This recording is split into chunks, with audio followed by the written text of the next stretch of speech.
Hello everyone and again welcome back to my channel. আজ ছিল শ্রাবণের শেষ সোমবারের পুজোর ব্রত, আর সকাল থেকে এত ভারী বৃষ্টি হচ্ছে যে বলার মতো নয়। আমাদের পুকুর তো একেবারেই ডুবে গেছে।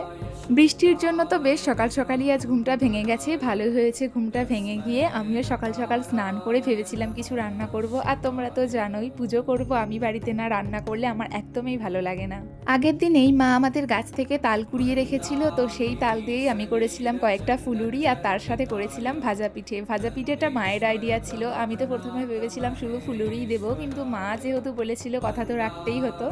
রান্না বান্না করতে তো আমার বরাবরই ভীষণ ভালো লাগে, বিশেষ করে সেটা যদি হয় ঠাকুরের ভোগ, তাহলে আমি বাড়িতে সবার আগে ছুটে যাই রান্নার কাছে, আর মাকে তো টুকিটাকি রান্নাতে হেল্প করেই থাকি। রান্না বান্না শেষ হতেই আমি প্লেটে করে সব খাবারগুলো সুন্দরভাবে সাজিয়ে নিলাম, আর তারপরেই চলে গিয়েছিলাম পুজোর সব জোগাড় করতে। আমাদের বাড়ির ছাদের ওপর আমার কাকিমা প্রতি বছরই তুলসী গাছ লাগায়, আর সেইখান থেকেই পাতা নিয়ে আমরা পুজো করি। আমিও তুলসীর পাতা নিয়ে চলে এসেছিলাম নিচে। তারপরেই পুজোর সমস্ত কিছু জোগাড় করে ফেললাম। আমার মহাদেবের জন্য যা যা রান্না করেছিলাম সবটাই মহাদেবের জন্য অর্পণ করলাম।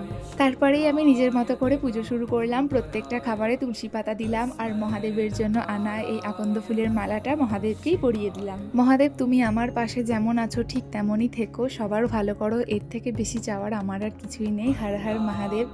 তো এভাবেই আমি শ্রাবণের শেষ সোমবারের ব্রতটা পালন করলাম। তো আবারও আসবো তোমাদের সাথে পরের কোনো ভিডিওতে। হর হর মহাদেব।